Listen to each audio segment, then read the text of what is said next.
உலக தமிழர்களுக்கு சங்க தமிழனின் அன்பு வணக்கங்கள். இந்தியாவில் பலவிதமான கட்சிகள் இருக்கு. அதாவது காங்கிரஸ், பாஜக, கம்யூனிஸ்ட் கட்சிகள் போன்ற தேசிய கட்சிகளும், திமுக, அதிமுக, நாம் தமிழர் கட்சி போன்ற மாநில கட்சிகளும் இருக்கு. ஏன் பாமக, விசிக போன்ற சாதி கட்சிகள் கூட இருக்கு. ஆனா ஒரே ஒரு ஊருக்காக இருக்க கட்சி அப்படின்னா அது பண்ருட்டி வாழ்வுரிமை கட்சி. மன்னிக்கணும், தமிழக வாழ்வுரிமை கட்சியை தான் சொல்லலாம். பண்ருட்டியை தவிர அப்படி ஒரு கட்சி இருக்குது தமிழ்நாட்டில் யாருக்குமே தெரியாது.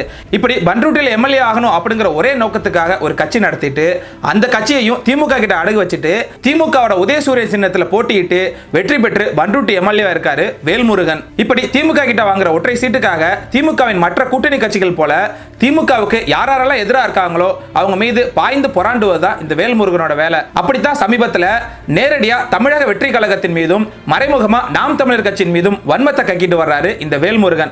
அதை பத்தி தான் இந்த பதிவுல விரிவா பார்க்க போறோம்.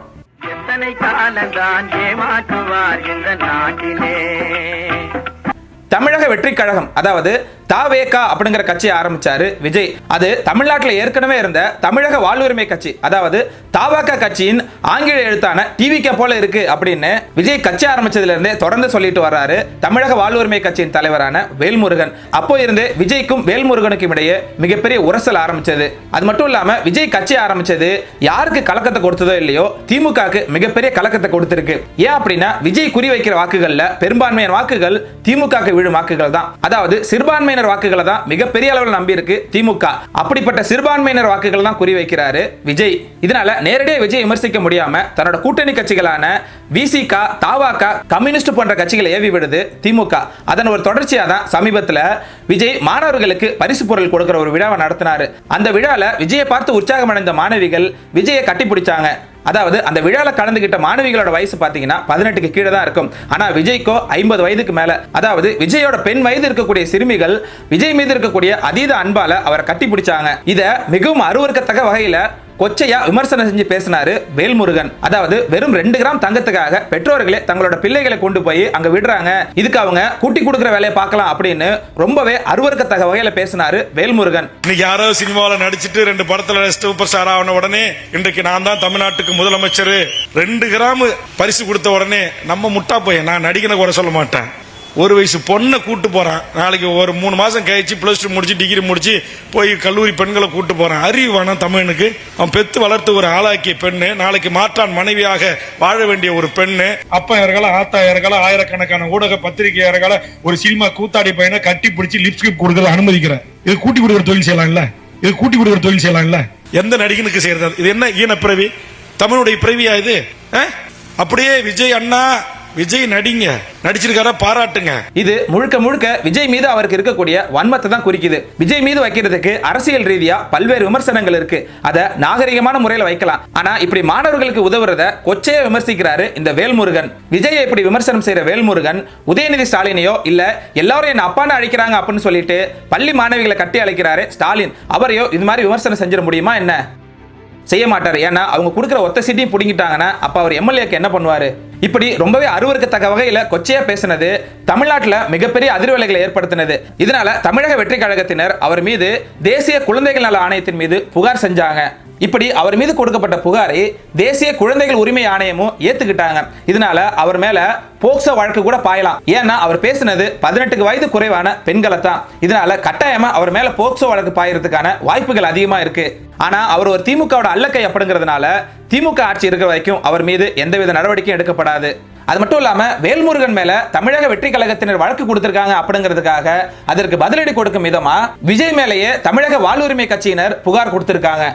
அதாவது தமிழக வாழ்வுரிமை கட்சியின் வழக்கறிஞர் பிரிவின் மாவட்ட செயலாளரான சிவமூர்த்தி அப்படிங்கிறவர் கிருஷ்ணகிரியில் இருக்கிற மாவட்ட குழந்தைகள் நல குழு கிட்ட புகார் கொடுத்திருக்காரு. அதுல ஜூன் 28ஆம் தேதி அன்னைக்கு நடந்த பாராட்டு விழால மாணவிகளை அணைப்பது, அனுமதியின்றி தொடுவது போன்ற தகாத செயலில் விஜய் ஈடுபட்டார் அப்படின்னு குற்றம் சாட்டியிருக்காங்க.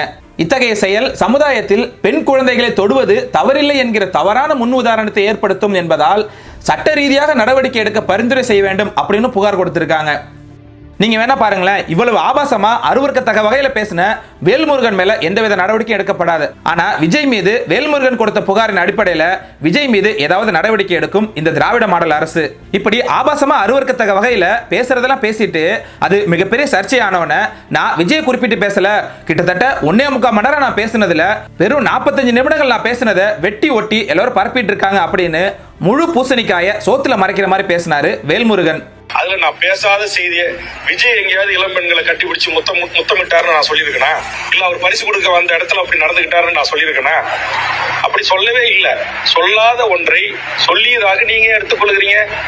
இது எல்லாமே முழுக்க முழுக்க விஜய் மீது இருக்கிற காழ்ப்புணர்ச்சியில தான் பேசியிருக்காரு வேல்முருகன். ஆனா அதுக்கு அவர் என்ன காரணம் சொல்றாருன்னா, இப்படி எல்லாம் பண்றது தமிழர் பண்பாடு கிடையாது, தமிழர் நாகரிகம் கிடையாது அப்படின்னு தமிழர் போர்வையின் பின்னாடி ஒளிஞ்சுக்க பாக்குறாரு இந்த வேல்முருகன். சரி, உண்மையிலே உங்களுக்கு தமிழர் நாகரிகத்தின் மீதும் தமிழர் பண்பாட்டின் மீதும் அக்கறை இருந்துச்சு அப்படின்னா இந்த திமுக ஆட்சியில எத்தனையோ பாலியல் வன்புணர்வுகள் நடந்திருக்கு. ஏன் இப்ப தீர்ப்பு வழங்கப்பட்ட அண்ணா பல்கலைக்கழகத்துல கூட உண்மையான குற்றவாளி யார் அப்படின்னு இன்ன வரைக்கும் முழுமையா தெரியல. அதை எதிர்த்து இந்த வேல்முருகனை ஏதாவது பேசியிருக்காரா அப்படின்னு பார்த்தா எதுவுமே இல்ல. இப்படி முழுக்க முழுக்க திமுகவின் ஊதுகுழலா செயல்பட்டு திமுகவுக்கு யாரெல்லாம் எதிராக இருக்காங்களோ அவங்க எல்லாரையுமே கடிச்சு குதிரை மேல இறங்கி இருக்காரு வேல்முருகன். இப்படி தமிழர் நாகரிகம் தமிழர் பண்பாடு அப்படின்னு பேசுறாரு. அவரோட சொந்த வாழ்க்கையில அதை எல்லாத்தையும் அவர் கடைபிடிச்சிருக்காரா அப்படின்னு பார்த்தா இல்லைன்னு தான் சொல்லணும். ஏன் அப்படின்னா விவாகரத்து செஞ்ச தன்னோட மனைவிக்கு ஜீவனாம்சமா நீதிமன்றம் கொடுக்க சொன்ன 25,000 ரூபாயை சரியா கொடுக்காம மறுத்தவர் தான் இந்த வேல்முருகன். இது தொடர்பா வேல்முருகனோட மனைவியே பேட்டி கொடுத்திருக்காங்க. அதாவது 1999ஆம் ஆண்டு எனக்கும் வேல்முருகனுக்கும் திருமணம் நடந்தது. சென்னை வலசரவாகத்தில் எனது பேரில் உள்ள வீட்டையும் என் தந்தை அவருக்கு கொடுத்தார். ஆனால் வீடு எனது பேரிலேயே உள்ளது. விவாகரத்து ஆன பிறகு அந்த சொத்தை திருப்பி கேட்டால் கொடுக்க மறுக்கிறார். அது மட்டுமின்றி ஜீவனாம்சம் தருமாறு நீதிமன்றம் உத்தரவிட்ட தொகையை ரூபாய் 25,000 தர மறுத்தும் என்னை அச்சுறுத்தி வருகிறார். தந்தையின் உடல்நிலைக்காக என் சொத்தை விற்கவும் பல தடைகளை தொடர்ந்து செய்து வருகிறார். என்னிடம் இருந்த நகைகள், சொத்துக்கள், பணம் ஆகியவற்றை வாங்கி கொண்டு தர மறுக்கிறார் அப்படிங்கிற குற்றச்சாட்டை முன் வச்சிருக்காங்க வேல்முருகனோட முன்னாள் மனைவி. இப்படி தன்னோட முன்னாள் மனைவிக்கு மாதம் வெறும் 25,000 கொடுக்க முடியாது அப்படின்னு மறுக்கிற வேல்முருகன் தான் மாணவர்களை உற்சாகப்படுத்துறதுக்காக விஜய் கொடுக்கிற 2 கிராம் தங்கத்தை ஏளனமா பேசுறாரு. நான் மறுபடியும் சொல்றேன், விஜய் மீது விமர்சனங்கள் வைக்கிறதுக்கு 1000 காரணங்கள் இருக்கு. நம்மளே பல காணொளிகளையும் பதிவிட்டு இருக்கோம். ஆனா மாணவர்களுக்கு இந்த மாதிரி பரிசு பொருட்கள் கொடுப்பது உண்மையிலேயே பாராட்டப்பட வேண்டிய ஒரு விடயம் தான். ஆனா அதை கூட கொச்சையா நினைக்கிறாரு அப்படின்னா உண்மையிலேயே மாற வேண்டியது அவர் தான். அவர் எப்படி மாறுவாரு? ஒரு சீட்டுக்காக தன்னோட கட்சியையும் தன்னோட மானத்தையும் திமுக கிட்ட அடகு வச்சவர் தானே. அதாவது உதயநிதி அமைச்சரானப்போ ஓடோடி போய் பார்த்து அவருக்கு மஞ்சள் கலர்ல சால்வை கொடுத்தாரு வேல்முருகன். அப்படி கொடுத்ததோட மட்டும் இல்லாம உதயநிதியை பார்த்து வாழ்த்துக்கள் அண்ணா அப்படின்னு சொல்லிட்டு நான் தாமா வேல்முருகன் அப்படின்னு கிருத்திகா உதயநிதியை பார்த்து சொல்லிட்டு அதன் பிறகு உதயநிதி ஸ்டாலின் கிட்ட அன்னிக்கிட்ட சொல்லிருங்க அவங்களுக்கு தெரியாது அப்படின்னு கிருத்திகா உதயநிதியை அண்ணி அப்படின்னு கூப்பிட்டவர் தான் இந்த வேல்முருகன். ஆனா இப்படி தன்னை விட வயதுல குறைஞ்ச உதயநிதியையும் கிருத்திகா உதயநிதியையும் அண்ணன் அண்ணி அப்படின்னு சொன்னீங்களே, இது எந்த விதத்தில் நியாயம் அப்படின்னு எல்லாரும் கேட்ட பிறகு இது தமிழர் பண்பாடு அப்படின்னு மறுபடியும் தமிழர் அப்படிங்கிற போர்வைக்கு பின்னாடி போய் ஒளிஞ்சுக்கிட்டாரு இந்த வேல்முருகன். இப்படி கிருத்திகா உதயநிதியை அண்ணி அப்படின்னு அவர் கூப்பிட்டது பத்திரிகைகளே செய்தியா வெளிவந்திருக்கு. அதாவது பதவியேற்பு முடிந்ததுமே கூட்டணி தலைவர்கள் பலர் உதயநிதிக்கு வாழ்த்து சொன்னார்கள். அந்த வகையில் விசிக எம்பி ரவிக்குமார் உதயநிதியின் கையை பிடித்து வாழ்த்து சொன்னார். அதே போல தமிழக வாழ்வுரிமை கட்சியின் வேல்முருகன் மஞ்சள் துண்டுடன் வந்தார். உதயநிதி அருகில் கிருத்திகா நின்று கொண்டிருந்தார். அப்போது உதயநிதிக்கு பொன்னாடை துண்டு தந்து வாழ்த்து சொன்னார் வேல்முருகன். அருகில் நின்றிருந்த கிருத்திகாவிடம் வணக்கம்மா, நான் தான் வேல்முருகன் என்று சொல்லிவிட்டு அன்னிக்கிட்ட சொல்லுங்க அவங்களுக்கு தெரியாது என்றார். இதை கேட்டு உதயநிதியும் கிருத்திகாவும் விழுந்து விழுந்து சிரித்தனர் அப்படின்னு செய்தி வெளியிட்டிருக்காங்க. அங்க நடந்ததை நீங்களே பாருங்க.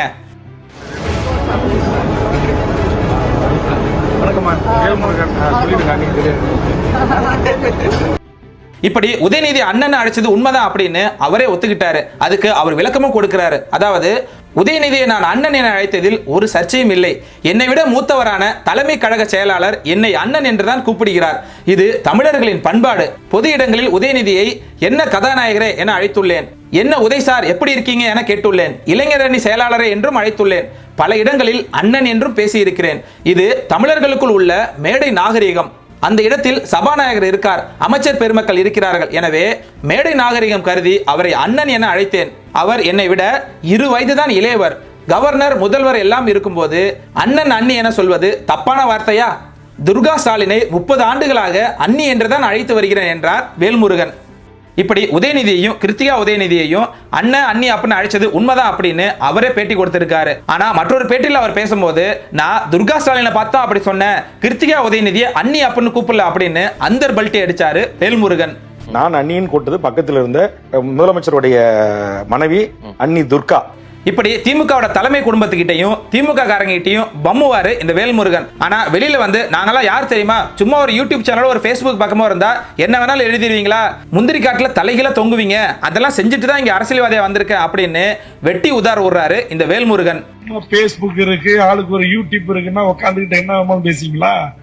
ஓட்டரிசலுக்கு வந்தா பழைய எங்கள் போர்க்குணமும் எங்கள் தியாக வாழ்வும் தியாக வாழ்க்கையும் மறந்து போகுமா? முந்திரி காட்டுல தலைகிழ கட்டு கடுப்பீங்க, ஞாபகம் வச்சுங்க. அதையெல்லாம் செஞ்சுட்டு தான் வெள்ளை சட்டை போட்டுக்கிட்டு கருப்பு பேண்ட் போட்டுக்கிட்டு முடிஞ்சா உங்களோட வீரத்தை உங்களை பார்த்து சட்டமன்றத்தில் அதிக பிரசங்கத்தனமா நடந்துக்காத அப்படின்னு சொன்னார்ல அமைச்சர் சேகர் பாபு, அவர்கிட்ட போய் காட்டுங்க பார்ப்போம். அங்கெல்லாம் பம்மிட்டு இங்க வெளியில வந்து மத்தவங்க கிட்ட பெரிய வீரப்பா வீரவாசனம் எல்லாம் பேசாதீங்க. இப்படி தமிழக வாழ்வுரிமை கட்சி அப்படின்னு ஒரு கட்சியை வச்சுக்கிட்டு பண்ருட்டில எம்எல்ஏ ஆகணும் அப்படிங்கிற ஒரே காரணத்துக்காக தமிழ்நாட்டில் எழுந்து வர தமிழ் தேசிய அரசியலை மடைமாற்றும் வேலையில் இறங்கி இருக்காரு இந்த வேல்முருகன். வேல்முருகன் 2012 கட்சி ஆரம்பிச்ச போது அவரோட கட்சி கொடி எப்படி இருந்துச்சு அப்படின்னா இதுதான். ஆனா சமீபத்தில் நாம் தமிழர் கட்சிக்கு கிடைக்கக்கூடிய மிகப்பெரிய ஆதரவை மடைமாற்றும் விதமா நானும் ஒரு தமிழ் தேசியவாதி தான் அப்படின்னு காட்டிக்கிறதுக்காக தன்னோட கட்சியின் கொடியில நாம் தமிழர் கட்சியின் கொடியில இருக்கிற அதே புலி சின்னத்தை எடுத்து அதை கொஞ்சம் லைட்டா பட்டிட்டிங்கிறீங்க பார்த்து தன்னோட கட்சியில இணைச்சுக்கிட்டாரு இந்த வேல்முருகன். இது இப்ப சமீபத்தில் தான் பண்ணியிருக்காரு. உண்மையிலே அவருக்கு ஈழத்தின் மீதும் புலிகளின் மீதும் அக்கறை இருந்துச்சு அப்படின்னா 2012 கட்சி ஆரம்பிச்சப்பயே இதை வச்சிருக்கணும். ஆனா 2009 நாம் தமிழர் கட்சி ஆரம்பிச்ச போதே அவங்களோட கொடியில இயக்கத்தின் கொடியை கொஞ்சம் மாறுதல் செஞ்சு அதை பயன்படுத்திட்டு வந்திருக்காங்க. அது மட்டும் இல்லாம தங்களோட கொடியில தங்களோட கட்சி பேரை எழுதுறதும் நாம் தமிழர் கட்சி மட்டும்தான். இப்படி நாம் தமிழர் கட்சியின் கொடியை பார்த்து அப்படியே காப்பி அடிச்சு அதை பயன்படுத்திட்டு வர்றாரு வேல்முருகன்.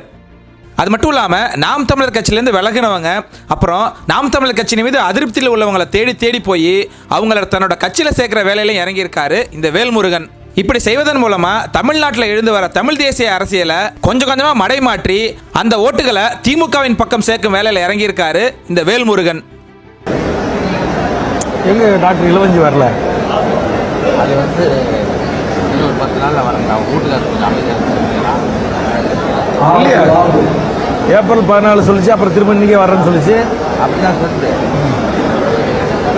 இது கூட்டி கொடுக்குற தொழில் செய்யலாம்ல. திமுகவுக்காக இப்படி ஒரு பொழப்பு பார்க்கறதுக்கு வேல்முருகன் சொன்னார்ல ஒரு பொழப்பு, அந்த பொழப்பை அவர் போய் பார்க்கலாம். நன்றி, வணக்கம்.